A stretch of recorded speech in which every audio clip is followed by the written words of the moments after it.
네, 먼저 국민 의례를 하겠습니다. 모두 국기를 향해 서주시기 바랍니다. 국기에 대하여 경례.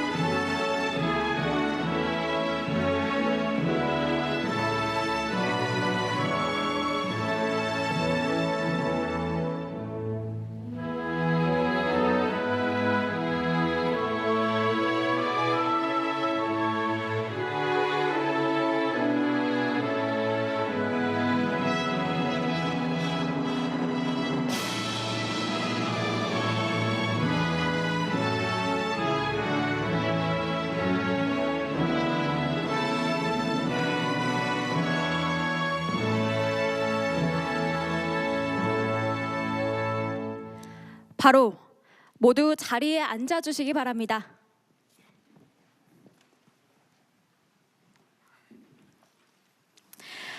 네, 지금부터 다시 뛰는 소상공인, 자영업자, 활력 넘치는 골목 상권을 주제로 국민과 함께하는 민생 토론회를 시작하겠습니다. 먼저 대통령님께서 모두 말씀을 하시겠습니다. 여러분 반갑습니다. 혹시 제 대통령 선거 제 1호 공약이 뭔지 아십니까? 바로 소상공인 자영업자 살리기였습니다. 우리 정부 제1호 국정과제도 소상공인 자영업자의 회복과 도약입니다. 자영업자 소상공인 여러분이 국가의 근간입니다. 농업국가에서는 자영농민이 나라의 근간이고 산업국가에서는 자영업자와 소상공인이 나라의 근간입니다. 여러분이 잘 돼야만 나라도 발전할 수 있습니다. 저는 임기 반환점을 돌면서 후반기 국정 운영의 중심을 양극화 타개에 두겠다고 말씀드렸습니다. 소상공인은 우리나라 전체 기업의 95%를 차지하고 고용에 있어서는 45%를 담당하고 있습니다. 또한 우리나라 전체 취업자 가운데 20%가 자영업자입니다. 결국 소상공인 자영업자 여러분께서 활력을 찾고 신명나게 일할 수 있어야 양극화도 타개할 수 있는 것입니다. 정부는 전향적인 내수 소비 진작 대책을 강구해서 여러분께서 더 힘을 내실 수 있도록 할 것입니다. 오늘 논의할 주제는 크게 세 가지입니다. 첫째는 소상공인과 자영업자를 더 두텁게 지원하는 방안. 둘째는 여러분을 괴롭히는 규제와 애로사항을 해소하는 방안. 마지막으로 생활터전인 지역 상권을 활성화하는 방안입니다. 정부는 어려움을 겪고 계신 소상공인 자영업자 여러분을 위해 역대급의 지원을 펼쳐 나가겠습니다. 우리 정부는 출범하자마자 과감하게 추경을 편성해서 여러분에게 30조 원 이상을 지원했습니다. 올해도 7월과 10월 두 차례에 걸쳐 총 36조 원의 추가 지원 대책을 시행하고 있습니다. 하지만 글로벌 고금리 상황으로 이자 부담이 지속되고 내수 회복이 늦어지면서 어려움이 풀리지 않고 있습니다. 전례 없는 상황인 만큼 전례 없는 지원을 펼치겠습니다. 우선 내년 소상공인 전용 예산으로 역대 최대인 5조 9천억 원을 편성했습니다. 여기에 더해 정부와 민간이 협업해서 수수료와 같은 각종 부담을 추가로 덜어드릴 계획입니다. 요즘 자영업 하시는 분들 가장 큰 부담이 배달 수수료입니다. 기본적인 배달비에 더해 중개 수수료를 평균 9.8%나 내야 해서 배보다 배꼽이 크다고 할 정도입니다. 이래서야 어디 장사를 할 수 있겠습니까? 영세 가게를 중심으로 주요 플랫폼사의 배달 수수료를 30% 이상 줄이겠습니다. 특히 모든 전통시장은 0% 수수료를 적용할 것입니다. 요즘 모바일 상품권을 많이 쓰시는데 수수료가 5%에서 최고 14%에 달하고 정산 주기가 길어서 문제입니다. 수수료를 많이 부담해야 하고 현금도 늦게 들어오니까 힘드실 겁니다. 수수료를 낮추고 정산 주기를 단축하는 상생 방안을 올해 안에 마련하겠습니다. 둘째로, 여러분이 현장에서 겪는 실질적인 어려움을 해소하는데 각별한 노력을 기울이겠습니다. 요즘 예약해놓고 잠적하는 노쇼나 가게 문까지 닫게 만드는 악성 리뷰로 힘들어하시는 사장님들이 많이 계십니다. 예약 보증금 제도와 분쟁 해결 기준을 개선하고 올바른 예약 문화를 확산시키는데 정부가 큰 관심을 기울일 것입니다. 악성 리뷰 신고 상담센터를 전국에 90곳을 만들어서 악성 리뷰나 댓글로 판명되면 신속하게 삭제하거나 가릴 수 있도록 선제적인 조치를 추진하겠습니다. 현장 상황에 맞지 않는 불합리한 규제도 계속 찾아서 적극적으로 철폐하겠습니다. 일회용 컵 사용 규제가 대표적입니다. 손님이 테이크아웃 하겠다고 일회용 컵으로 주문을 해놓고 점주 모르게 매장에 앉아서 마시다가 단속에 걸리는 경우가 있습니다. 정작 과태료는 손님이 아닌 점주가 내야 됩니다. 과태료가 300만 원이나 되는데 보통 억울한 일이 아닙니다. 성실하게 안내한 점주들에게 피해가 없도록 과태료를 면제할 것입니다. 또 요즘 온라인 홍보를 많이 하는데 보통 1년 단위 계약에 수백만 원이 넘습니다. 그런데 실제 광고를 했는지 잘 알려주지 않는 경우도 많고 효과가 없는 경우도 허다합니다. 그래놓고 막상 해약을 하려고 하면 과도한 위약금을 요구하거나 환불을 거부하는 사례가 많습니다. 분쟁이 생겼을 때 법원에 가지 않고도 해결할 수 있는 분쟁 조정기구를 신속하게 만들겠습니다. 마지막으로 지역 상권을 살리는데 더욱 박차를 가하겠습니다. 그동안 지역 상권 활성화를 위해 많은 정책을 추진했지만 정부 주도의 정책으로는 한계가 많았습니다. 반면에 민간의 창의적 아이디어를 토대로 지역 상권을 살리는 사례가 부쩍 늘고 있습니다. 이곳 공주 제민천 주변 상권이나 대전 성심당 주변 상권이 좋은 사례라고 할 수 있습니다. 특히 백종원 씨는 민간 상권 기획으로 예산 시장을 확 바꿔놓으셨습니다. 이런 일을 담당할 민간 상권 기획자를 앞으로 1,000명 육성하겠습니다. 이와 함께 2027년까지 지역 상권 발전 기금과 펀드를 5천억 원 규모로 조성하겠습니다. 상권 기획자가 지역의 특색에 맞는 상권을 제대로 잘 기획하면 이 기금과 펀드를 이용해서 원활한 지원이 이루어지도록 하겠습니다. 아울러 문화, 관광, 특산품과 같은 지역 고유의 자원들을 사업화해서 지역 상권 발전에 활용하겠습니다.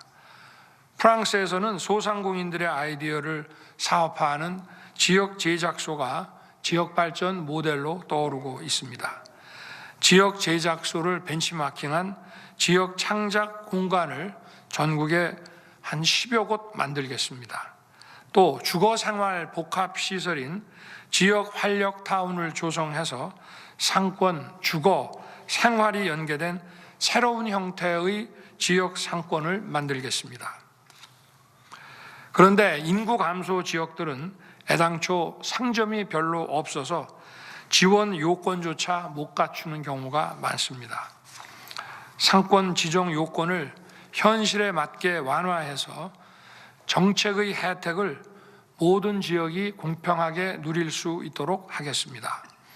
오늘 이 자리가 후반기 국정 첫 민생 토론회입니다. 임기를 시작할 때 소상공인 자영업자를 맨 앞에 두었듯이 후반기 국정도 여러분과 함께 양극화를 타개하고 새로운 중산층 시대를 여는데 최선을 다할 것입니다. 그리고 아울러서 기업의 투자뿐만 아니라 국민들의 소비를 좀 진작할 수 있는 정책도 과감하게 추진하겠습니다. 그렇게 해야 자영업자 소상공인들이 살 수 있습니다. 현장의 목소리를 오늘 가감없이 전해주시고 좋은 의견을 많이 주시기 바랍니다. 감사합니다.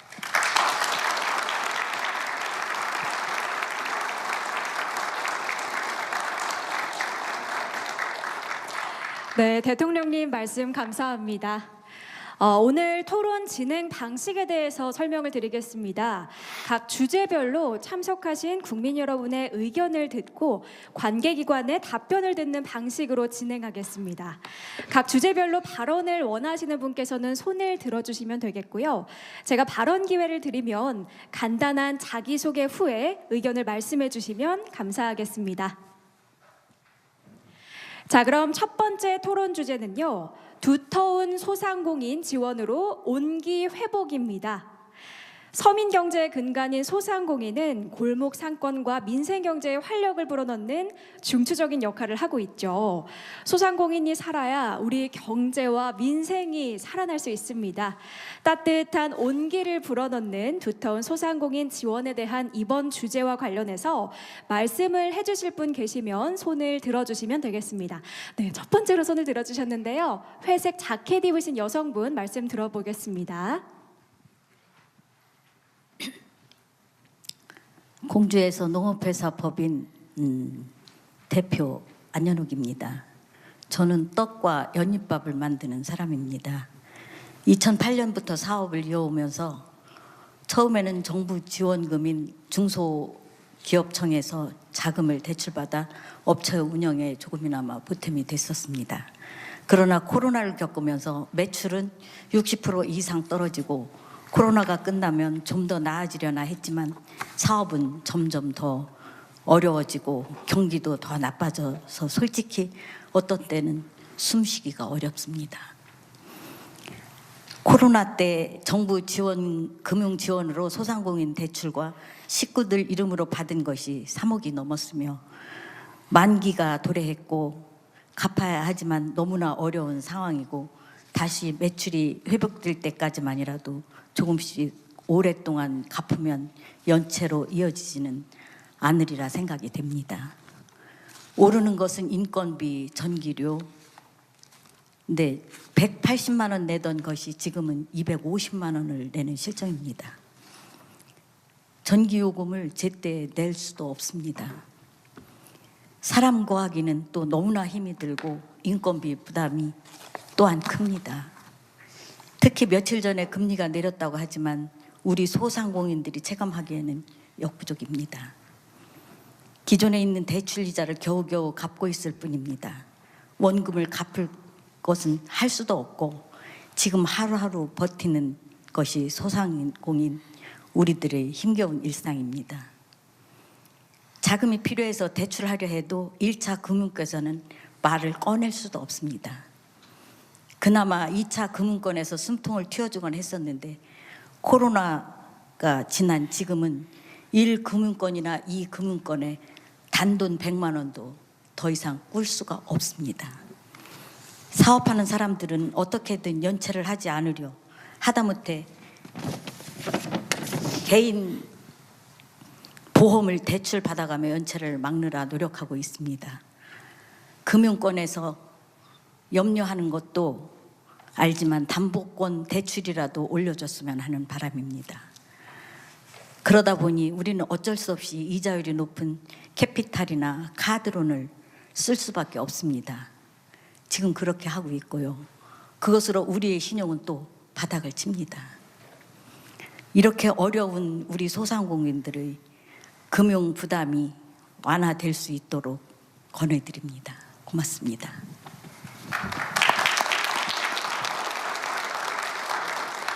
네, 말씀 감사합니다. 대출, 이자 등 금융 부담에 대해서 말씀을 해주신 것 같습니다. 금융권을 대표해서 은행 연합 회장님의 말씀을 들어볼 수 있을까요? 예, 안녕하십니까. 은행권을 대표하고 있는 은행연합회 조용병 회장입니다. 먼저 우리 안 대표님의 말씀에 깊이 공감을 하고 있습니다. 은행권은 은행의 주요 고객이자 민생경제 기반인 우리 소상공인 자영업자의 어려움을 덜어주기 위해서 많이 노력을 해왔습니다. 그 노력의 일환으로 올 초에 대출이자 환급을 포함해서 한 2조 1천억 원을 지원해오고 있습니다. 그런데 이런 이자 부담 경감보다는 앞으로는 지속 가능한 방법으로 지원을 해드리는 것이 더 도움이 되지 않을까 이런 생각을 합니다. 그래서 지금 안 대표님 말씀하신 대로 대출의 어떤 그 분할 상환이라든지 또 만기 연장 이런 부분을 준비하고 있습니다. 그리고 그 어려운 경우에 금리 감면 이런 걸 포함해서 채무 조정 제도도 준비를 하고 있습니다. 그리고 말씀하시지만 꼭 필요한 경우에는 상생금융을 통해서 자금 공급하는 부분을 확대하려고 하고 있습니다. 그리고 현장에서 이런 얘기를 듣습니다. 그 사업이 어려우니까 접으려고 해도 대출 때문에 못 접는다는 이런 얘기를 많이 듣고 있습니다. 이런 분들을 위해서 폐업을 하더라도 대출 부담에 어떤 부담이 좀 되지 않도록 하는 부분도 고민을 하고 있습니다. 그리고 이런 금융 지원 이외에도 그 소상공인 자영업자들이 사업을 하시다 보면 그 생애 주기에 맞는 경영 컨설팅을 준비하고 있습니다. 그리고 강화할 겁니다. 그 은행에서도 이런 부분을 위해서 준비를 더 하고 강화를 하려고 합니다.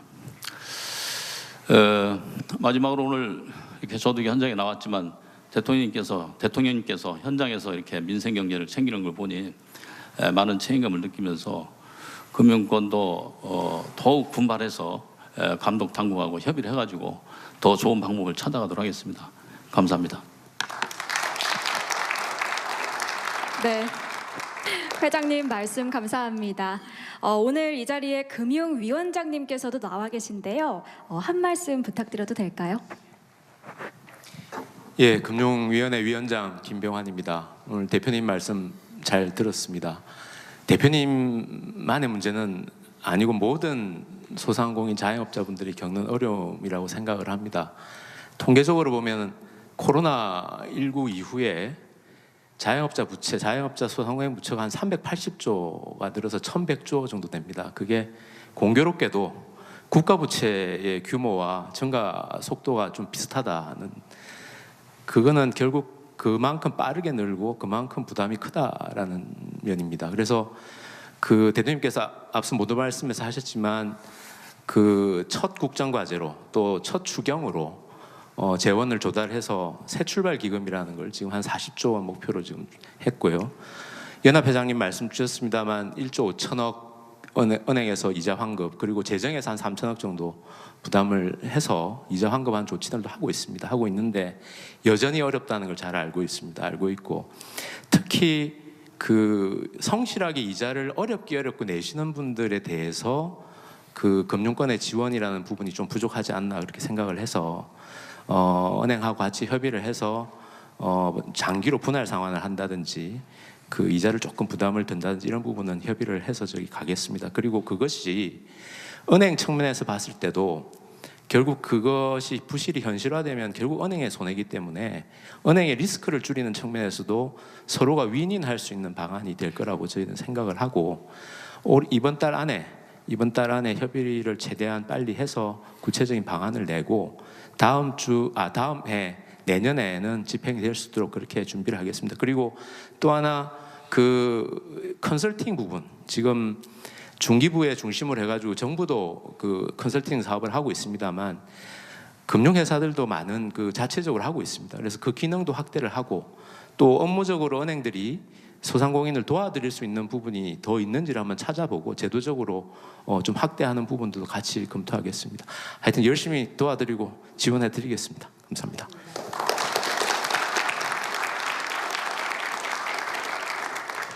네, 답변 감사합니다. 금융 부담 외에도 요즘에 배달앱 수수료 관련 애로사항도 많은 걸로 알고 있는데요. 관련해서 소상공인분들의 의견을 들어보도록 하겠습니다. 손을 들어주시기 바랍니다. 네, 검정 점퍼 입으신 여성분 말씀 부탁드립니다. 네, 안녕하십니까? 저는 부천에서 중동 전통시장, 중동 사랑시장에서 한우된 분식집을 운영하고 있는 한인숙입니다. 저는 2015년부터 영업을 해오고 있었는데요. 10년 가까이 영업을 하면서 위기도 있었지만 그래도 지난 코로나 시국에는 정말 폐업 지점까지 도달했고 많은 상인분들이 실제 폐업하는 것을 직접 눈으로 지켜보면서 가슴 아파하고 또 눈물도 많이 흘렸습니다. 그런데 코로나가 끝나고 회복될 줄 알았던 전통시장 방문객들은 진짜 여전히 늘지 않았고, 그 이유는 그때 당시 그 코로나가 있으면서 집에서 배달을 많이 시켜 잡수시는 분들 때문에 그게 이제 하다 보니까 시장을 찾는 사람이 많이 없어요. 그래서 체감상 한 70% 이상이 줄었다고 합니다. 그래서 도저히 영업을 지속하기 어려워서 저도 매출을 올리려고 이제 배달업을 하기 시작했습니다. 그런데 배달업 수수료 진짜 보통 많이 가져가는 게 아니더라고요. 저 매출은 올랐어요. 올랐는데 제가 손에 쥐는 거는 진짜 별로 없었습니다. 근데 이제 반가운 소식이 있더라고요. 이제 올 7월 달부터 저기 상인 전통시장 시장 상인들한테는 수수료를 없앤다고 해서 너무 반가웠고요. 내년에는 그 혜택이 전국의 전통시장까지 확대된다고 해가지고 너무 반가웠습니다. 전통시장 외에도 수수료 완화 상생 방향으로 소상공인들한테도 부담이 조금이나마 덜해줬으면 덜 수 있을 거라고 기대하고, 네, 혹시 배달업들이 나중에 전통시장 배달 수수료를 올리지 않도록 정부에서 정말 약속대로 이행되는지 잘 보살펴 주시고 살펴봐 주시기를 건의드린 바입니다. 감사합니다.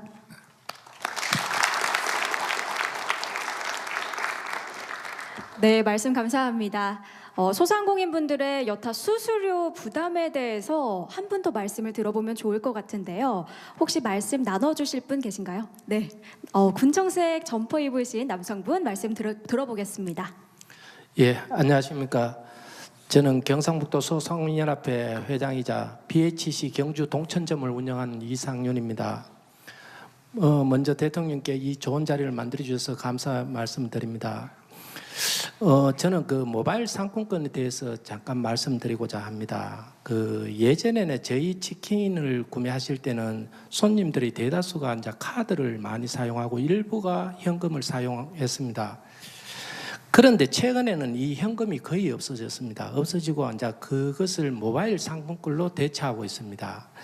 근데 저도 이제 모바일 상품권 같은 걸 가족이나 친구들끼리 기념일이나 뭐 생일에 이럴 때 많이 주고받고 합니다. 그걸 구매하면 사실 많이 편하고 좋습니다.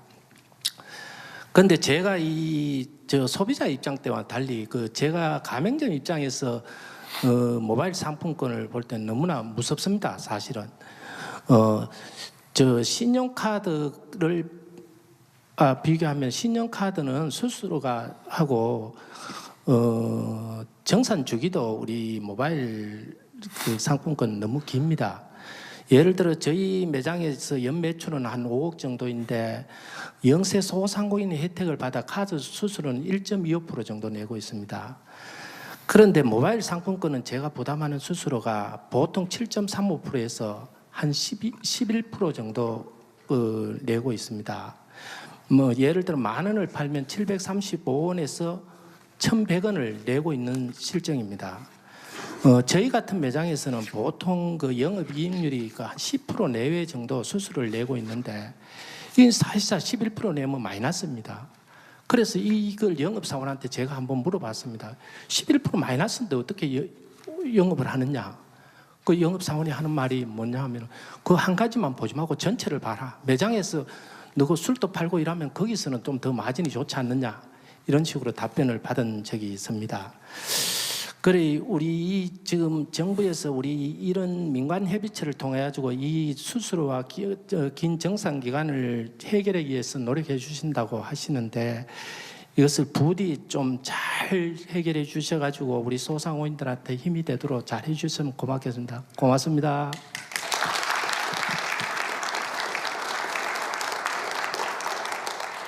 네, 말씀 잘 들었습니다. 여러 소상공인분들이 수수료에 대한 애로사항을 말씀해 주셨는데요. 오늘 공정거래위원장님께서도 자리해 주셨습니다. 혹시 답변해 주실 수 있나요? 공정거래위원회 위원장 맡고 있는 한기정입니다. 한인숙 대표님 그리고 이상윤 대표님 말씀하신 거 잘 들었습니다. 아까 대통령께서 모두 말씀해서 그 배달앱과 모바일 플랫폼에 관한 어떤 개선 방향을 이미 말씀 주셨는데요. 제가 좀 보완해서 좀 말씀드리겠습니다. 먼저 배달앱 관련해서 말씀을 드리면 치킨이나 짜장면 같은 이렇게 서민 먹거리를 주로 저희가 이제 배달을 통해서 즐기게 되는데요. 과거에는 이제 전화를 통해서 주문을 했지만 이제 플랫폼 시대를 맞이해서 배달앱을 통해서 주문하는 것이 일상화됐습니다. 그래서 그게 소비자에게 상당한 편리함을 준 건 사실이지만 소상공인에게 이제 적지 않은 경제적 부담을 지금 안겨주고 있습니다. 그래서 이러한 부담을 저희가 좀 완화하기 위해서 지난 7월부터 정부와 이해관계자가 상생협의체를 만들어서 밀도 있는 논의를 했습니다. 그래서 상생협의안을 만들었고 거기에는 수수료를 9.8%에서 하위 20%에는 2.0%까지 낮추는 그런 방안을 저희가 이제 협의를 해냈습니다. 그리고 한인숙 대표님 말씀 주신 것처럼 일부 전통시장의 경우에는 현재 배달의 민족 그 수수료 0% 시범 사업이 진행 중이고요. 이거는 내년 초부터 전국 전통시장으로 확대할 예정입니다. 이 부분은 배달앱이 사실상 국민을 상대로 한 대국민 약속입니다. 그래서 이 약속을 쉽게 저버리지는 않을 것이라고 저희는 생각하고 있고요. 정부는 이 부분이 잘 지켜질 수 있도록 계속 모니터링해 나갈 예정입니다. 모바일 상품권 관련해서 말씀드리면 모바일 상품권이 우리 이상윤 대표님 말씀 주신 것처럼 신용카드에 비해서 수수료가 매우 높고 그리고 정산 주기도 깁니다. 또 이러한 문제를 해결하기 위해서 지난 4월부터 정부와 이해관계자 중심으로 민관 협의체를 구성했습니다. 그래서 이 문제를 지금 심도 있게 논의하고 있는데요. 아직 그 협의안이 확정되지는 않았습니다. 그래서 말씀드리기 좀 조심스럽습니다만 저희가 수수료 관련해서는 카카오톡 선물 보내기 등에서 수수료를 크게 완화하는 내용으로 적극적으로 논의가 진행 중에 있고요. 정산 주기 관련해서 현재 절반으로 줄이는 방안이 논의 중에 있습니다. 그리고 유효 기간이 지난 모바일 상품권의 경우에 현재 환불 비율이 90%인데 이거를 95%로 높이는 표준약관 개정을 진행하고 있습니다. 그래서 이런 상생 협의안을 금년 말까지 저희가 협의해내서 이상윤 대표님 같은 소상공인의 부담을 덜 수 있는 그리고 기대에 부합할 수 있도록 저희가 노력을 다하겠습니다. 감사합니다.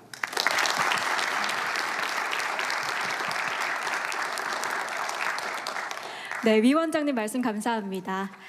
현장에서 느끼는 어려움에 대한 적극적인 관심과 지원으로 우리 소상공인 자영업자 분들에게 따뜻한 온기가 스며들길 기대해 보겠습니다.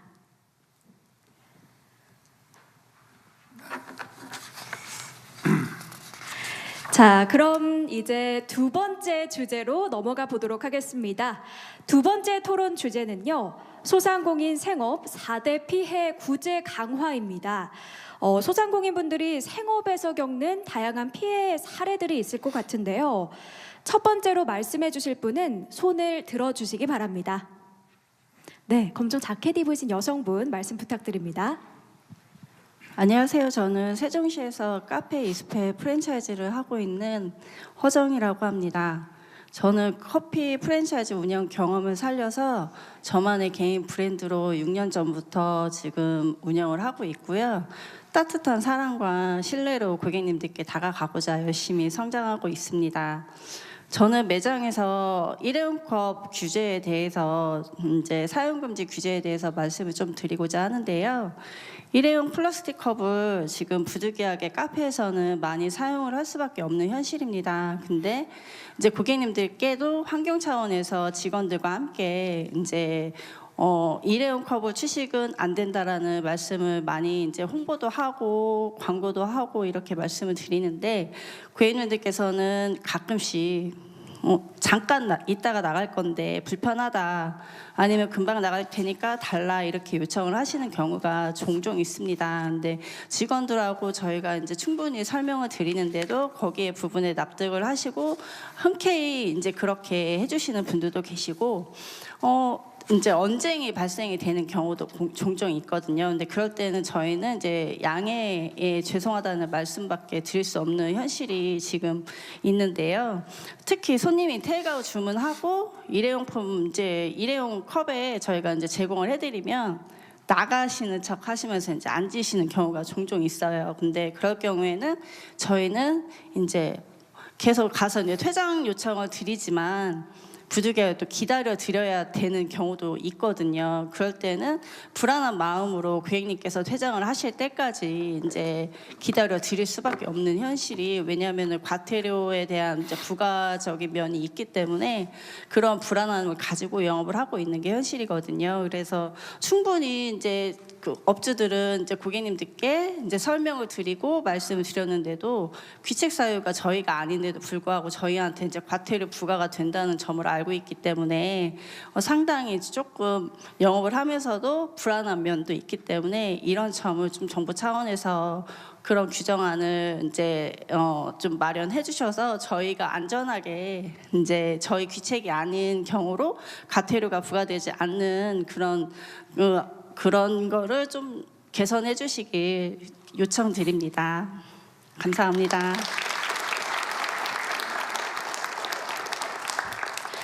네, 일회용품 과태료에 대한 의견을 주셨습니다. 오늘 환경부에서도 나와 계신 걸로 알고 있는데요. 정부 입장을 들어보면 좋을 것 같습니다. 환경부 자원순환국장 김고웅입니다. 먼저 플라스틱 사용을 줄이기 위해 노력해 주시는 점주님께 깊은 감사의 말씀을 드립니다. 우선 테이크아웃 목적으로 고객이 음료를 구매한 이후에 마음이 변해서 매장 내에서 음료를 취식하는 경우가 있습니다. 이러한 경우에 현재로서도 관련 규정에 따라서 과태료를 부과받지 않도록 안전장치가 마련돼 있긴 한데 좀 불명확한 부분이 있습니다. 그래서 이제 점주님께서 말씀하신 것처럼 그러니까 사업자의 귀책 사유가 없는 매장 내에서의 일회용 플라스틱 컵을 사용한 취식 행위에 대해서는 이제 앞으로는 과태료를 부과하지 않도록 관련 규정을 명확히 구체화해서 규정하고 또 지자체에 안내해서 이제 점주님들께서 불안감 속에서 영업하지 않도록 신속히 조치를 하도록 하겠습니다. 감사합니다.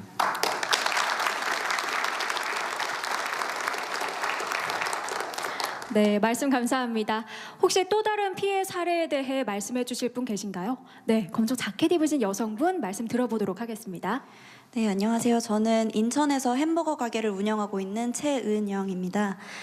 1년이 채 되지 않은 운영 기간이지만 단골 손님들도 많이 계셔서 뿌듯함을 느끼면서 운영을 열심히 하도록 노력하고 있고요. 다만 제가 최근에 광고 대행 업체와 잘못 맺은 계약 때문에 어려운 나날들을 또 보내고 있습니다.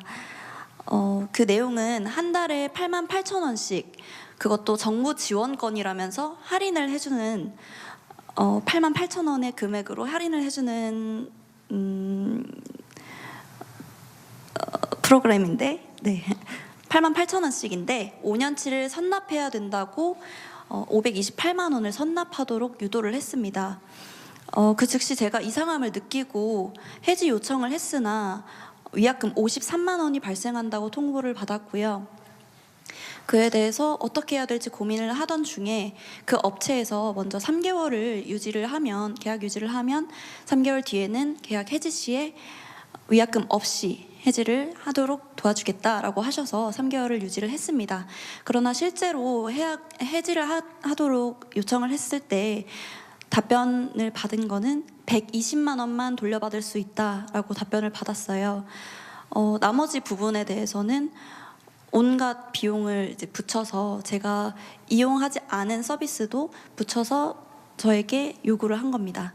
그래서 저도 이 부분에 대해서 온라인 광고 분쟁 조정위원회에 문의를 했으나 업체 측에서 거절을 하면 조정을 해줄 수 없다라는 답변을 받아서 지금 아무것도 할 수 없는 실정입니다.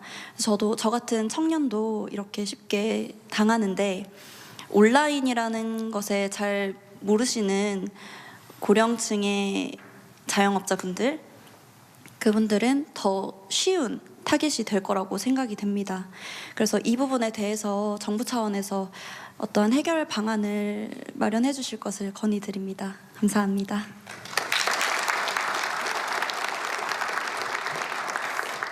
네, 말씀 감사합니다. 온라인 광고 관련해서 말씀을 해주셨는데요. 과학기술정보통신부에서도 이 자리에 나와 계신데 혹시 답변 좀 부탁드려도 될까요? 예, 안녕하십니까. 저는 과학기술정보통신부 디지털 신산업 제도과장 박지연입니다. 정부도 온라인 광고 대행 계약 관련 소상공인의 피해에 깊이 공감하고 있습니다. 특히 어려움을 감내하며 생업에 종사하시는 소상공인의 고통을 생각하면 실효성 있는 대책 마련이 시급히 필요하다고 생각합니다. 이에 다음과 같이 개선하도록 하겠습니다. 먼저 반복적으로 불법 운영하고 있는 광고 대행 업체에 대하여 관계부처와 수사당국과 협력하여서 적극 대응해 나가도록 하겠습니다.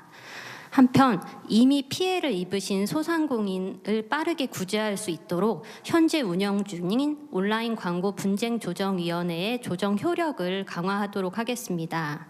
현재는 조정 효력이 민사상 화해 효력으로에 불과하기 때문에 조정안이 나오더라도 이렇게 광고 대행 업체가 이를 수용하지 않거나 이행하지 않으면 다시 재판을 거쳐야 하거나 고통 속에서 소상공인께서 감내해야 되는 상황입니다.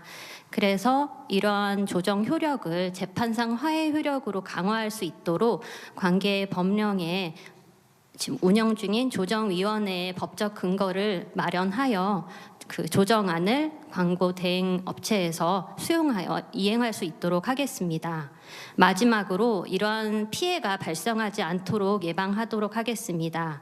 먼저 포털 사이트와 협력하여서 소상공인이 사이트에 등록 정보를 입력하는 단계부터 불법 광고 대행 주의라는 안내를 명확히 하도록 하겠습니다. 그리고 계약 단계에서 소상공인들께서 실제적으로 활용하실 수 있도록 과기정통부와 공정위가 함께 그 표준계약서 약관을 제정하도록 하겠습니다.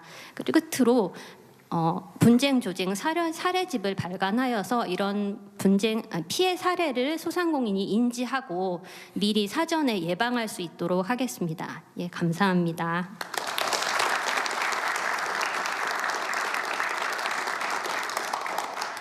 네, 말씀 감사합니다. 또 다른 소상공인분의 말씀을 들어보도록 하겠습니다. 네, 검정 자켓 입으신 남성분 말씀 부탁드립니다. 안녕하십니까. 저는 용인에서 면사무소라는 국수집을 운영하는 김재학입니다. 저는 소상공인연합회 회원입니다. 지난달에도 소상공인 대회에 참석해 주신 우리 대통령님께 너무 감사함을 표합니다. 최근 언론에서 노쇼가 자주 보도되어 남일 같지 않았는데 얼마 전에 저도 똑같은 일을 겪고 나니까 앞으로 식당을 유지를 해야 되나 정말 회의감이 많이 들었었습니다. 노쇼는 단순히 예약 취소를 넘어서 저 같은 자영업자들에게는 크나큰 경제적 피해를 초래합니다. 소규모 식당의 경우에는 손님이 몰리는 피크타임에는 받을 수 있는 자리가 한정되어 있는데 예약하신 손님들이 오지 않으면 다른 손님들에게도 기회조차가 사라집니다. 또한 예약 규모가 한두 명이 아닌 단체 손님일 경우에는 음식 준비나 서비스를 위한 추가 인력을 고용해야만 합니다. 특히 메뉴에 없는 맞춤형 주문을 받는 경우에는 신경을 써서 재료를 구매를 하고 또 다른 음식을 만들어 놓고 준비를 하고 있는데 예약한 손님이 오지 않으면 그거를 재사용을 하지를 못하고 모두 폐기 처분을 해야 되는 곤란함이 생깁니다. 그래서 이 피해가 이루 말할 수가 없습니다. 현행 소비자 분견 해결 기준에는 예약 1시간 내에 취소 시 10%의 위약금만 받을 수 있지만 노쇼로 인한 피해는 제대로 보상받지 못한다고 생각합니다. 외식업은 많은 자영업자들의 직원들의 생계를 책임지는 산업입니다. 노쇼의 문제가 해결되지 않는다면 불경기의 소상공인의 어려움은 더욱 클 것이라 생각됩니다. 정부에서는 적극적으로 노쇼의 문제를 해결해 주시기를 바랍니다. 감사합니다.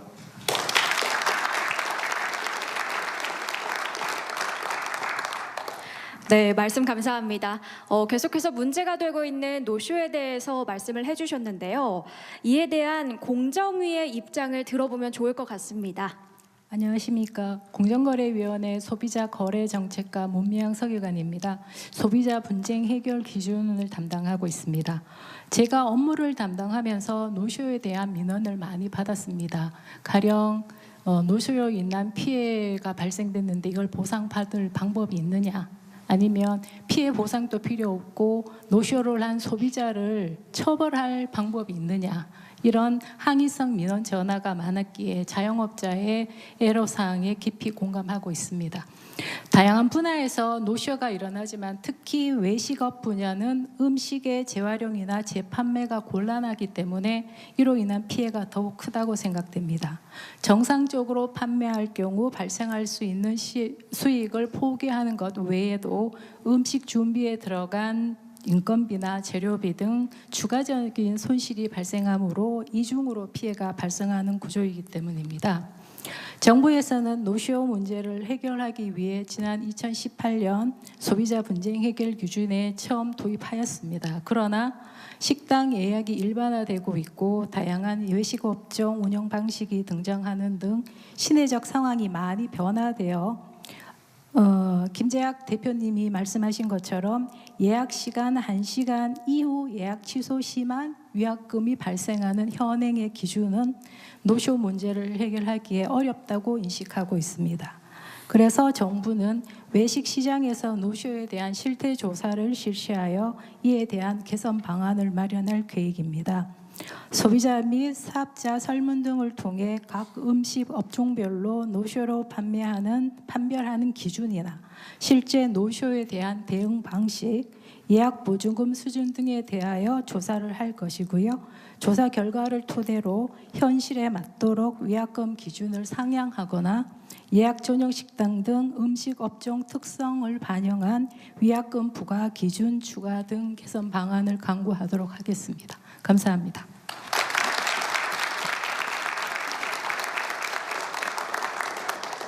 네, 서기관님 말씀 감사합니다. 오늘 이 경찰청에서도 자리를 해주신 걸로 알고 있는데요. 관련해서 한 말씀 부탁드릴 수 있을까요? 예, 경찰청 경제범죄수사과장 강태영 총경입니다. 광고 대행 업체가 광고비를 편취하기 위해서 광고주를 속이고 계약 내용과 다르게 광고 서비스를 제공하는 경우에는 형법상 사기죄가 적용될 수 있습니다. 또한 처음부터 고의적으로 식당 영업을 방해하기 위해서 식당을 예약한 후에 나타나지 않는 행위는 형법상 위기에 의한 업무방해죄가 성립될 수 있습니다. 이처럼 소상공인들에게 피해를 야기할 수 있는 광고대행 불법행위, 노쇼는 사안에 따라 현행법 위반으로 처벌될 수 있으므로 엄정하게 대응토록 하겠습니다. 감사합니다.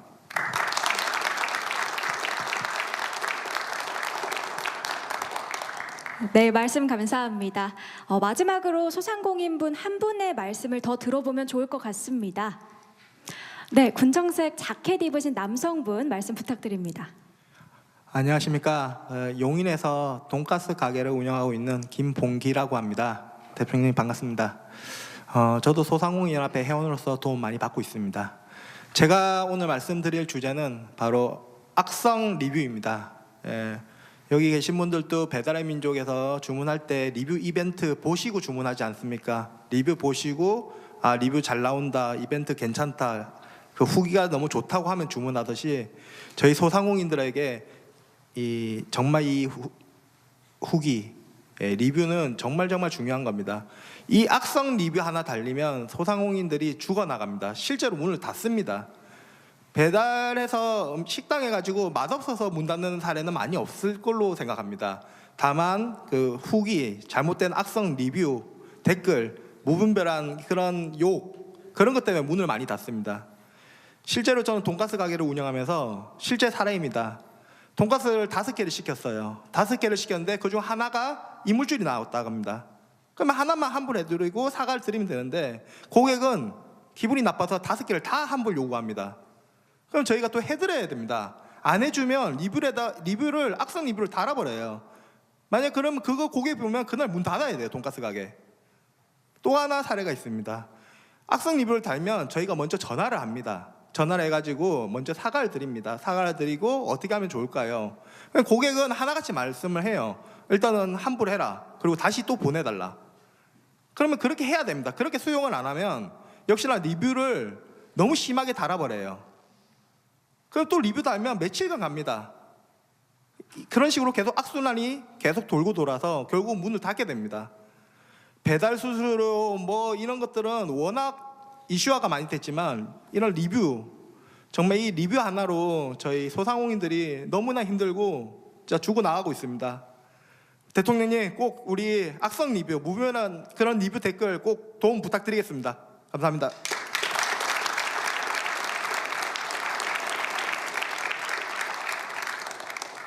네, 말씀 감사합니다. 소상공인분들을 괴롭히는 악성 댓글과 리뷰에 대해서 말씀을 해주셨습니다. 오늘 중소벤처기업부 장관님께서도 이 자리에 함께 해주시고 계신데요. 혹시 한 말씀 부탁드릴 수 있을까요? 네, 중기부 장관입니다. 앞서 소상공인과 자영업자 대표님들께서 생업의 현장에서 생기고 있는 다양한 피해, 애로사항에 대해서 말씀해 주셨고요. 또 소상공인 주무부서로서 이러한 문제들에 대해서 굉장히 엄중하게 인식하고 있습니다. 특히 김 대표님 말씀하셨던 악성 리뷰의 같은 경우에는 사실 이제 정보통신망법과 같은 현재 관련법에 따라서 명예훼손이라든지 여러 가지 뭐 사생활 침해 이런 부분들이 된다면 플랫폼사에서 임시적인 조치를 취하거나 삭제를 할 수 있도록 법과 제도는 마련되어 있습니다만은 워낙 악성 리뷰가 다양하게 그리고 여러 가지 유형으로 일어나다 보니까 굉장히 사각지대도 지금 많이 있는 상황입니다. 중기부는 오늘 참여하신 여러 관계부처, 공정이라든지 방통위, 가기부, 경찰청과 함께 즉각적으로 소상공인의 민생 피해에 대한 대응반을 마련하도록 하겠습니다. 악성 이유뿐만 아니라 저희가 오늘 지금 노쇼라든지 여러 가지 소상공인과 자영업자들이 현장에서 만나는 여러 가지 문제가 있습니다. 이런 문제들을 우리 소상공인들께서는 직접 어디에다가 먼저 애로를 접수하시고 상의하시고 이런 것들이 필요하기 때문에 먼저 저희가 대응반을 만들어서 제도 개선과 함께 어떻게 애로 문제들을 해결할 것인가에 대한 협의를 해 나가겠습니다.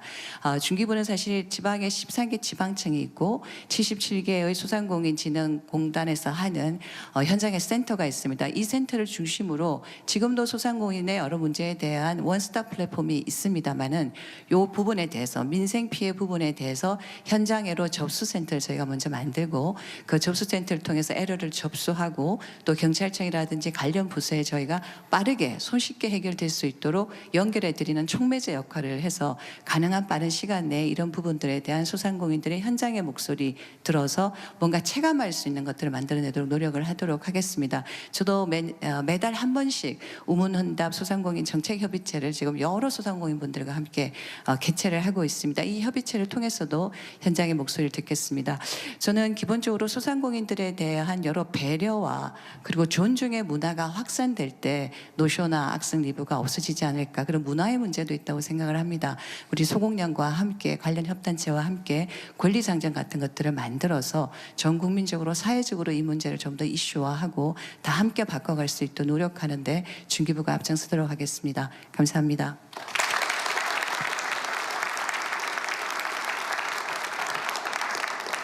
네, 장관님 말씀 감사합니다. 생업 피해에 대한 정부의 합동 노력 기대하겠습니다. 자, 그럼 마지막 주제로 넘어가겠습니다. 세 번째 주제는 민간주도 상권 활성화로 지역 활력 제고입니다. 이번 주제는 소상공인분들의 삶의 터전인 상권에 관한 것인데요. 전국 각지의 다양한 이야기를 들어보면 좋을 것 같습니다. 그럼 첫 번째로 말씀해 주실 분께서는 손을 들어주시기 바랍니다. 네, 말씀 부탁드리겠습니다. 네, 반갑습니다. 저는 대전광역시 은행동에서 카페이자 청년복합문화공간을 운영을 하고 있는 바이닐 042의 고진성이라고 합니다. 사실 저는 4년 전에 이제 서울시 마포구에서 계속 직장 생활을 하다가 로컬에서의 창업을 꿈을 꾸고 대전에 내려왔습니다. 그리고 또 내년에 결혼을 합니다. 네, 대전에서 이제 네, 감사합니다. 네, 사실 그 몇 년 전까지만 해도 대전에 대한 그 이미지는 이런 표현이 괜찮을지 모르겠습니다. 이게 노잼 도시다, 이제 재미가 없다, 좀 이런 이미지가 굉장히 셌습니다. 근데 제가 직접 내려와서 생활을 해보니 많은 인재들과 콘텐츠 그리고 자원들이 굉장히 제비해 있었습니다.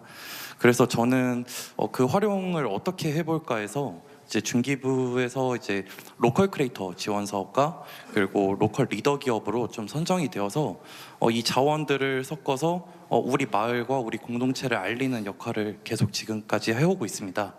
근데 사실 올해 가장 주목받았던 도시는 저희 대전광역시가 아닐까 싶습니다. 그 이제 성심당의 이제 흥행과 더불어서 저희 상권 상인회 분들과 또 로컬 크리에이터 분들이 합심을 해서 상생 프로젝트를 1년간 진행을 했습니다.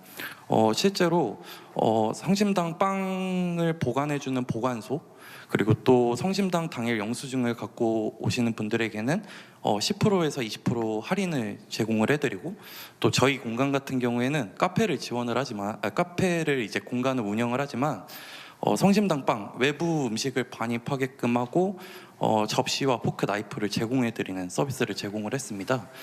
그러면서 시민들의 반응이 굉장히 좋았었고요. 좀 좋은 사례가 됐다라고 좀 생각이 듭니다.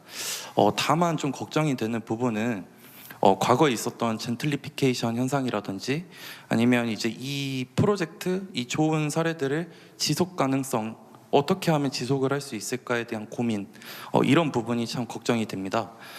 그래서 좀 저희 자력으로 좀 우리 동네와 우리 상권, 우리 마을을 기획하고 브랜딩할 수 있는 좀 정부의 좀 지원과 또 많은 다양한 투자들이 또 일어날 수 있는 좀 정부에서 좀 제도가 좀 마련이 된다라고 하면 또 제2의 성심당이 또 생겨날 수도 있고, 또 이 선례가 좀 다른 지역에도 전파가 돼서 내수 경제에도 발전에도 좀 도움이 되지 않을까, 이런 생각을 갖고 있습니다. 감사합니다. 대전에 뭐 연고가 있습니까? 대전에 연고가 없습니다. 근데 어떻게 대전을? 사실 그 노잼이라는 타이틀이 다른 광역시에는 사실 캐릭터가 없습니다. 근데 그때 당시에는 그러면 성심당 주변에 성심당 영수증하고 빵을 가지고 오면은 뭐 그 매장에서 차도 시켜가지고 같이 먹을 수 있게 하는 데가 지금 바이닐 말고 또 다른 데가 좀 있나요? 한 2곳 정도 더 있는 뭐 재밌네.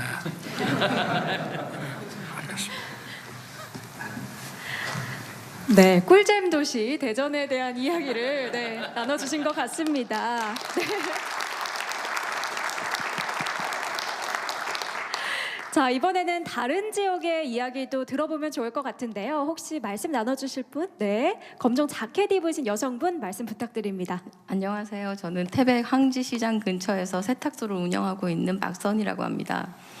저희 같은 경우에는 지금 청년 인구가 다 유출되고 고령화 때문에 도시 자체가 지금 소멸 위기에 처해 있습니다. 한때는 12만의 인구가 지금은 3만 7천이라는 위기 직면에서 이제 지금 끝을 달리고 있는 상황입니다. 특히나 태백과 같은 폐강 지역들은 상권이 무너질 뿐만 아니라 도시 자체가 붕괴가 되고 있는 이 상황을 정부에서는 좀 알아주시면 좋을 것 같고요. 그리고 저희 같은 이제 중소도시들이 다른 도시들에 비해서 상권을 살리기가 너무나도 어렵습니다. 여건상 상인회라는 조직도 없고, 그 정부 지원금을 받기 위해서는 점포수를 100개 정도 만들어야 된다고 하는데 저희가 실제로 점포수 100개 맞춘다는 것은 불가능한 일입니다. 그리고 지금 앞서 말씀하셨던 대전의 그 성심당 사례, 성심당으로 인해서 대전이 지금 살아났잖아요. 그리고 백종원 씨가 살린 예산시장 같은 경우는 저희는 그냥 그야말로 그림의 떡이고 꿈만 같은 얘기고 너무 먼 얘기입니다. 그래서 저희한테 절박한 거는 소상공인들이 전통시장이라는 그 테두리 안에서 늘 지원을 받아왔지만 전통시장 밖에 있는 상인들은 지원 자체를 아예 받아본 적이 없습니다. 그러니까 전통시장 밖에도 상인이 있는데 저희는 온누리 상품권, 기타 등등 어떠한 것에서도 항상 예외, 번외라는 말씀으로 그냥 일관하더라고요. 그래서 저희도 상인이다, 소상공인이다, 함께 더불어 갈 수 있고, 그리고 저희 같은 자영업자들이 작지만 50인, 70인도 정부의 지원 사업에 좀 도전할 수 있는 기회가 좀 주어졌으면 하는 바람입니다. 그래서 앞으로는 그냥 활력할 수 있는 저희들 단체 모임이라든가 조직 같은 거 체계적으로 좀 지원을 해주시는 정부 정책이 많아졌으면 좋겠습니다. 이상입니다.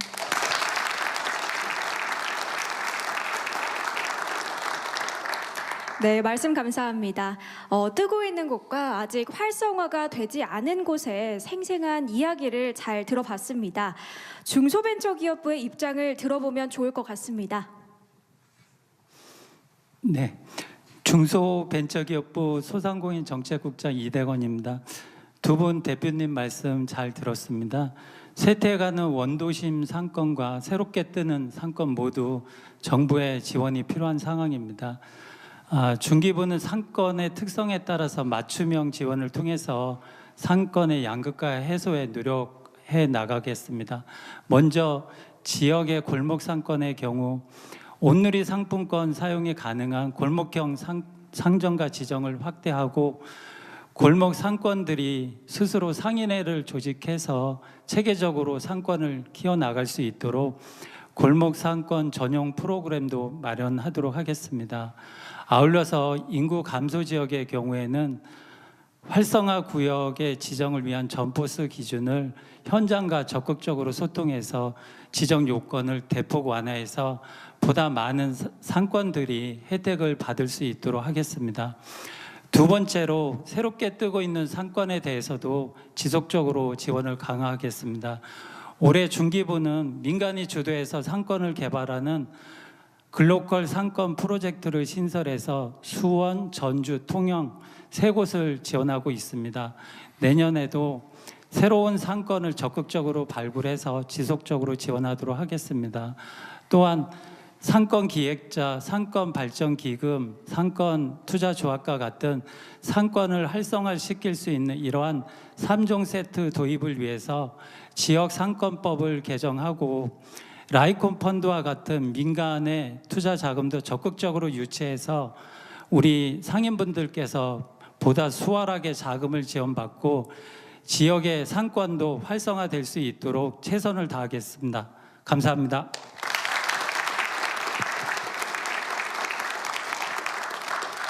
네, 말씀 감사합니다.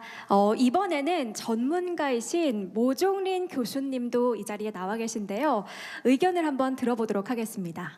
네, 연세대학교 모종린입니다. 오늘 우리가 자영업 소상공인의 어떤 그 경영 환경 이야기를 많이 하는데 사실 지금 이 세션에서는 장사가 잘 되는 상권에 대한 이야기하는 것 같습니다. 그래서 현장에 가보면 그 장사가 잘 되는 상권에서 흔히 쓰는 말이 뭐 콘텐츠 크리에이터 이런 얘기를 하는데 성심당이나 여러분들이 언급하듯이 이 크리에이터들이 지역장을 활용해서 창의적인 비즈니스 모델을 만들고 재미있는 상권을 만드는 이런 현상입니다. 근데 문제는 이게 더 많아져야 되는데 정부가 뭐를 해야 되는지가 고민인데요. 일단은 생태계에서 그 주민들이나 상인들이 뭐 스스로의 힘으로 이런 콘텐츠를 만들고 사업화하는 그런 생태가 필요합니다. 그런데 해외에서 대통령이 말씀하셨듯이 프랑스에서 주민들의 어떤 자율적인 창작 활동을 지원하는 제3의 장소라는 사업을 하고 있습니다. 2019년에 시작됐는데 벌써 3,500개 마을에서 지금 실행하고 있고요. 앞으로 5,000개 정도 늘린다고 합니다. 그러면 프랑스의 모든 읍면동 단위, 행정 단위에선 제3의 장소라는 주민 제작소를 운영하는 건데요. 이 제도를 좀 한국에 도입하면 좋을 것 같습니다. 근데 프랑스는 주로 주민, 그래서 뭐 철공소라든가 뭐 온실, 뭐 아니면 도시농업 이런 아이템으로 컨텐츠를 만드는데 우리는 좀 상인 중심적으로 해서 로컬 메이커 스페이스라고 합니다. 그래서 로컬 메이커 스페이스에서 우리가 보통 이제 디자인, 스토리텔링이라든가 건축 그리고 상품 개발 같은 컨텐츠를 사업화하는 실질적인 기술을 가리키는 기구인데요. 지금 저 다음에 소개할 군산에 이미 한국에도 많은 유사한 기관들이 있습니다. 그래서 소상공인 지원 기관으로서 우리가 로컬 메이커 스페이스를 좀 지원하면 좋겠다 이런 생각을 합니다. 그래서 어떻게 보면 우리 그 소상공인 기술 지원의 기조를 그동안 기존에 이제 디지털 전환해서 온라인 오프라인 통합하는 기술을 우리가 지원하는 좀 시스템적으로 좀 우리가 다르게 접근해야 될 것 같고요. 이 소상공인 그 중심의 창의적 소상 중심의 상권을 통해서 청년들의 정주 여건도 좀 개선하고 말씀하셨듯이 재밌는 우리가 동네를 만들어야 되는 게 우리의 과제인 것 같습니다. 그래서 저는 좀 문화자원이 일단 풍부해야 됩니다. 건축 환경을 갖춘 소멸적의 거점 상권에서 우리가 로컬 메이커 스페이스 시범 사업을 좀 해서 아까 10개 말씀하시는데 지금 지역 현실을 봤을 때는 좀 더 늘려야 된다고 생각합니다. 그래서 이 거점 상권을 통해서 도시생활과 더불어서 좀 더 대규모 투자를 해야지 우리가 지역을 살릴 수 있다고 생각합니다. 그래서 현 정부가 지금 로컬 컨텐츠 생태계라는 어떤 국정과제를 취재하고 있는데 앞으로 제가 바라는 거는 로컬 메이커 스페이스로 좀 중심으로 정비를 해서 창의적인 소상공인들이 좀 더 활동하고 마음껏 활동하고 거주할 수 있는 상권을 더 많이 만들기를 기대하겠습니다.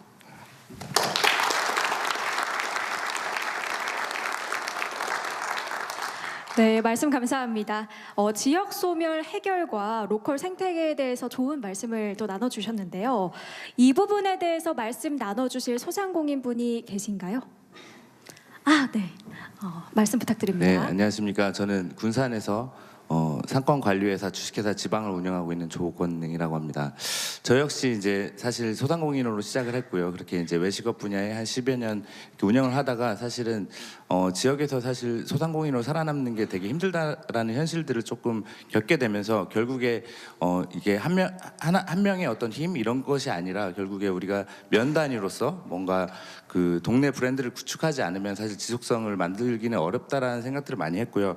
그러다 보니까 저희가 이제 결국에 동네를 브랜딩 한다는 거는 도시 브랜드를 가져가는 거나 마찬가지인 개념이 되는 건데요.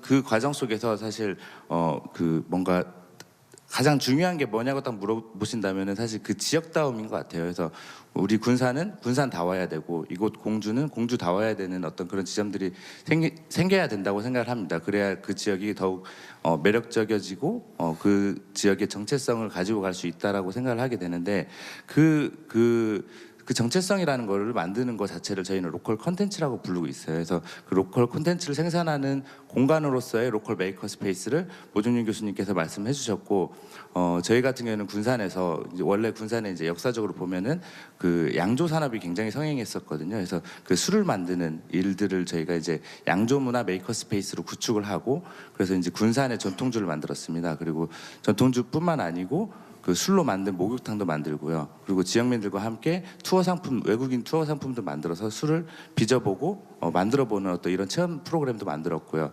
그 다음에 이제 양조 학교도 운영해서 전문 양조인들을 육성하는 어떤 방식들을 만들고 있습니다. 그러니까 이게 쉽게 얘기하면 저희가 얘기하는 컨텐츠 타운인 건데요. 그러니까 로컬 컨텐츠를 시작해서 확장되는 버전입니다. 그래서 그것뿐만 아니고 저희가 두 번째로 하고 있는 프로젝트는 그 새만금의 섬 자원들을 활용해가지고 거기서 선박 관련 메이커 스페이스들을 구축해서 새로운 어떤 액티비티, 어떤 라이프 스타일 이런 것들을 만들어 나가는 과정들을 저희는 이제 그 제안을 하고 있고요. 그런 것들을 시도를 하고 있습니다. 그래서 저희가 이 로컬 메이커 스페이스가 지역에 만약에 존재한다면 사실은 가장 중요한 거는 콘텐츠가 좀 집중화된다는 거예요. 그래서 예를 들어서 군산이면 술의 도시다. 또는 뭐 대전의 빵의 도시, 뭐 차의 도시, 뭐 되게 다양하겠죠. 이제 이런 식으로 컨텐츠를 집중화시킬 수 있고, 그리고 그것들을 통해서 이제 파생되는 다양한 크리에이터들이 만들어낸 사업들이 있을 거거든요. 그 사업들이 이제 지역 로컬로 이제 이게 확장돼 가면서 결국에 상권도 만들어지고 그 상권이 결국에 성장하면은 하나의 도시 브랜드를 구축한다고 보고 있거든요. 그래서 저희는 이 로컬 메이커 스페이스를 좀 전략적으로 국가적으로 조금 지원을 좀 한다면 각 지역들이 하나하나가 다 각자만의 색깔을 가지고 각자의 지역다움을 가지고 좀 특별함을 가질 수 있는 어떤 이러한 생태계로 결국에는 확장 가능하다고 보고 있거든요. 그래서 이런 부분들을 좀 국가적 좀 정책적으로 지원해 주셨으면 좋겠습니다. 감사합니다.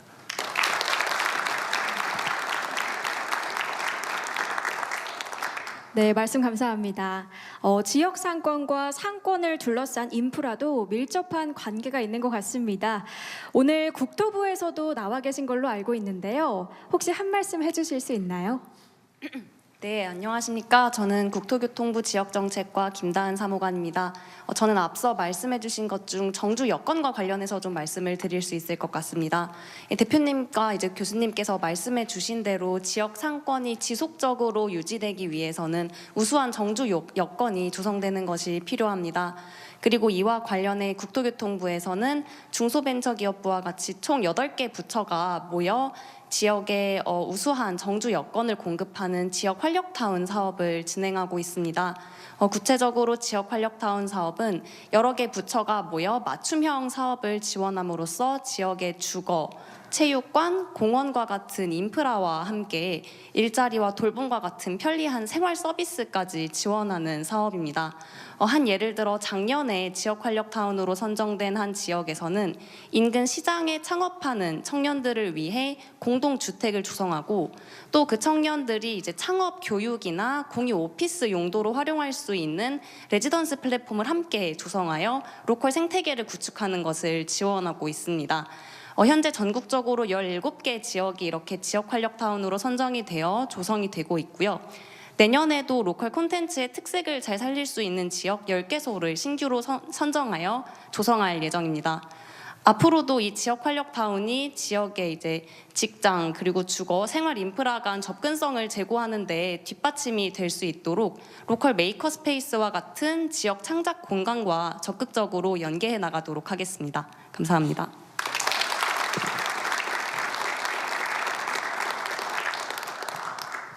네, 말씀 감사합니다.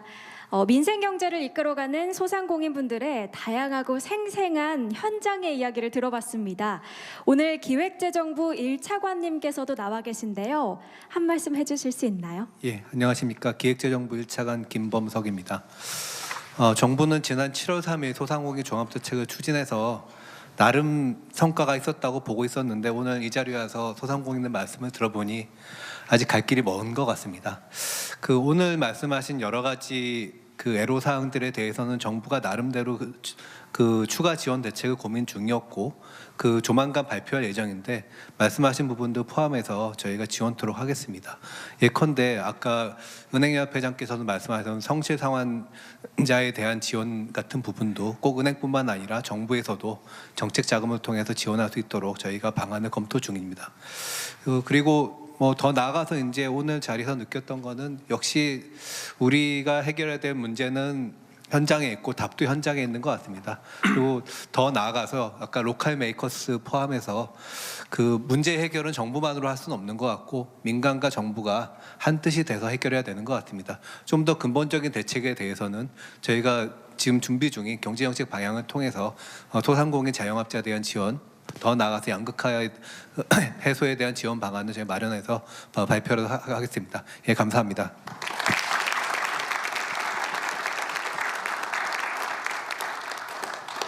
네, 1차관님 답변 감사합니다.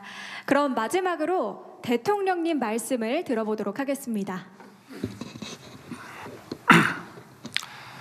소상공인의 가장 큰 애로사항인 배달 플랫폼 수수료 문제가 지난달 상생협의체를 통해 일단 돌파구를 찾은 것이 좀 고무적입니다. 공정위를 중심으로 해서 후속 조치와 점검에 만전을 기해 주기 바랍니다. 또 모바일 상품권도 상생협의체를 통해 수수료 인하, 정산 주기 축소, 환불 비용 상향을 포함해서 소상공인들이 체감할 수 있는 지원 방안을 조속히 마련해 주기 바랍니다. 소상공인과 자영업자의 이자 부담을 덜어주기 위해 올해 2조 1천억 원을 지원해 준 은행권에 고맙게 생각합니다. 내년에도 채무 조정, 자금 지원, 폐업자 금융 부담 완화와 같은 꼭 필요한 지원을 지속하겠다는 의사를 밝혀줘서 고맙게 생각합니다. 결국 소상공인과 자영업자가 은행에서 대출을 받아서 이자를 꼬박꼬박 낸다면 은행권에서는 이렇게 고마운 고객이 없는 것입니다. 그래서 고객 관리도 잘 하고 또 어려운 점은 없는지, 우리가 어느 음식점에 자주 오는 단골 손님이 있다 그러면은 가끔 안부 전화도 하고 또 좋은 메뉴가 출시되면 전화도 하지 않겠습니까? 그런 것처럼 대출을 받아간, 그래서 이자를 성실하게 납부하는 고객이 뭐 좀 영업상의 어려운 점이 없는지 늘 관리하고 상담하는 이런 은행 문화가 좀 한시 앞이 정착이 돼야 된다고 생각합니다. 하여튼 은행권 자율적으로 채무조정, 자금 지원과 같은 이런 상생이 확대되길 바라겠습니다. 지난 2월에 민생 토론회를 할 때 청소년 위조 신분증으로 피해를 본 그 소상공인에 대한 구제책이 관계부처 합동으로 신속하게 조치가 됐습니다. 아까도 매장에 그 일회용 컵을 손님이 사용하다가 이제 단속이 됐을 때 우리 가게에서는 일회용 컵은 테이크아웃하는 손님만 드린다고 했으면은 거기서 그냥 믿고 끝내야 됩니다. 그렇지 않다는 것을, 네가 규정을 위반하지 않고 손님이 위반했다는 것을 업주 보고 입증하라고 하는 공무원의 자세는 잘못된 겁니다. 본인이 그렇게 변소를 하면 그거를 뒤집을 수 있는 다른 증거를 내기 전에는 거기서 끝나야 되는 거지, 내가 아무 잘못이 없고 저 손님이 잘못했다는 것을 업주 보고 입증하라면 업주가 영업하기도 바쁜데 어떻게 그런 거를 증명을 하겠습니까? 그리고 얼마든지 일회용 컵을 매장에서 환경 문제로 쓰지 않도록 하는 것은 다른 방안으로도 얼마든지 할 수 있습니다. 그러니까 그런 단속과 또 억울한 사례가 발생되는 것은 영업하는 소상공인들의 사기를 죽이는 거기 때문에 앞으로 그런 것은 하지 않기 바랍니다. 그리고 오늘 논의된 이제 소상공인 생업피해 4종, 아까 노쇼를 비롯한 또 악플이라든지 이런 4종에 대해서도 관계 부처들이 확실하게 공동 대응을 좀 해주기 바랍니다. 이번 민생 토론회가 다시 한번 소상공인과 자영업자의 사기를 증진하는데 도움이 됐으면 합니다. 생업에 지친 소상공인들을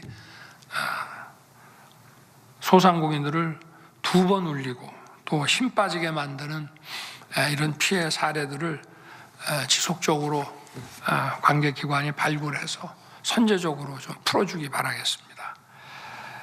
그리고 그 지역 상권 기획과 그 개발에 대해서는 공무원보다 민간 주도로 하는 것이 중요하고, 정부에서는 민간 주도로 이런 걸 할 수 있도록 뒤에서 뒷받침해 주는 게 필요합니다. 그래서 이제 아까도 얘기했지만 그 백종원 선생과 같은 이런 기획자들이, 이런 플래너가 정말 창의적인 이 아이디어를 가지고 일단 TV에서 보는 것도 재밌지 않습니까? 그러니까 가보게 되는 것이죠. 저도 뭐 텔레비 켰다가 백종원 선생이 나와서 음식 만드는 것만이 아니라 저 어디 시골 바닷가에 가게를 갖다가 이렇게 리노베이션 해주는 걸 보면은 그 재밌어가지고 다른 채널로 돌리지를 못합니다. 우리 여기 모정린 교수님도 이제 그런 로컬 그 크리에이터에 대해서 관심이 아주 많으신데, 하여튼 우리 중기부에서 좀 우리 모정린 교수하고 좀 많은 아이디어를 좀 내기 바라겠습니다. 그리고 공주에도 이제 사람들이 많이 찾는 용리단 길처럼 하여튼 이런 글로컬 상권들을 계속 만들어주기 바랍니다. 아까 재미가 중요하다고 했는데요. 재미가 돈이 되고 재미가 경제가 되고 재미가 민생이 됩니다. 왜냐하면 제가 과거에 말이죠. 한 뭐 20년도 더 됐나? 하여튼 처음으로 그때 로마를 가봤어요. 근데 그 어마어마한 규모의 이런 성당을 보고 아니 이게 뭐 도로도 아니고 무슨 뭐 댐도 아니고 항구도 아니고 경제에 별로 도움이 안 되는 이런 어마어마한 성당을 도대체 왜 그 당시에 지었을까라고 생각을 해봤습니다. 그러니까 그 당시에는 이제 그 카톨릭 그 국가 시절 아니겠습니까? 그러니까 결국은 사람을 모이게 만드는 거라는 생각을 했습니다. 아, 사람이 모이면 여기서 경제가 나오고 민생이 나오는구나. 그래서 그 로마의 그 대규모 이런 성당이 단순히 하나님만 모시는 것이 아니라 이거 자체가 그 나라, 그 도시에 결국 경제를 일으키는 거라는 생각을 했습니다. 지금은 이제 좀 또 많은 이제 세상이 또 바뀌고 했습니다만 지금은 재미있는 것이 있는 곳에 사람이 모이게 되고 거기서 민생과 경제가 나오는 것입니다. 그리고 우리가 지금 소상공인 자영업자의 뭐 이런 금융 지원이라든가 상권 개발 지원이라든가 또는 억울한 일을 당하지 않도록 해드리는 이런 지원 매우 중요합니다. 그러나 현대 자본주의 시장 경제 사회라고 하는 것은 대량 생산, 대량 소비의 사회입니다. 제일 중요한 게 소비입니다. 소비가 안 되면 기업이 투자할 수 있습니까? 해외 수요가 발생하면 기업들이 수출하려고 투자를 하죠. 근데 국내 내수에서도 기업의 투자, 일자리 창출, 또 생산이 많아야 소득도 올라가고 또 투자가 많아지고 생산이 많아져야 일자리가 많이 생기는데 이것을 근본적으로 좌우하는 것은 소비입니다. 그래서 미국을 비롯한 이런 선진 국가들은 경제 선진국들은 소비를 진작하기 위해서 굉장히 노력을 많이 합니다. 우리는 소비는 안 좋은 거고 저축이 미덕이다라고 하지만 과거에는 그랬습니다. 우리가 원시자본 축적이 안 됐을 때는 조그마한 공장 하나 지을 돈이 없을 때는 그때는 저축이 미덕이었지만 지금은 소비가 미덕입니다. 그래서 다양한 세제부터 시작해서 소비를 진작할 수 있는 특히 연말 연시 같은 때에 소비를 진작할 수 있는 미국에서는 연말에 하는 이 소비라든지 카드 사용 대금 이런 거는 또 과표에서 소득세 과표에서 많이 감면해 준다고 합니다. 제가 12월에 뉴욕에 출장을 오래전에 갔는데 12월 초였는데도 불구하고 외국 사람들도 아닙니다. 미국 각 지역에서 온 사람들이 인산인해를 이루어 가지고 어디 뭐 옮겨가야 되는데 날은 춥고 택시를 타고 가려니까 택시가 사람들이 너무 많아서 가지도 않고 이런 거를 봤는데 그때 그런 얘기를 하더군요. 연말이 되면은 그동안 못 쓴 소비를 다 해라. 근데 우리가 정말 이 소비가 중요하다는 걸 알아야 됩니다. 내수진작이라고 그래서 그 자영업자와 소상공인들에 대해서 여러 가지 지원해 주는 것만으로 안 되고 근본적으로 사람들이 거기 가서 돈을 쓸 수 있게 이렇게 소비를 진작하는 것을 우리 정부가 적극적으로 해야 됩니다. 제가 오늘 아침에도 대수비에서 제가 지난번에는 양극화 타개가 우리 이제 후반기 국정 운영의 중심으로 이제 자리매김해야 된다고 그랬고 오늘에는 제가 그 중에 이제 소상공인 자영업자에 대한 지원책이 중요하다 해서 오늘 이 자리가 마련이 됐지만 저는 그 중에서 더 근본적인 문제가 소비 심리를 진작시키는 게 매우 중요하다고 생각합니다. 그래서 소비 심리를 억누르는 그런 규제라든가 제도들은 우리가 과감하게 혁파하는 것이 민생을 살리고 소상공인을 살리는 길이라고 저는 생각합니다. 감사합니다.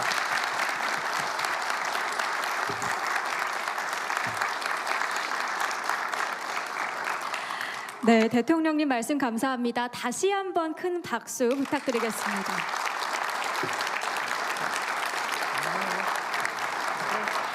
네, 이상으로 국민과 함께하는 민생 토론회를 모두 마치겠습니다. 대통령께서 먼저 이동하시겠습니다. 모두 일어서 주시기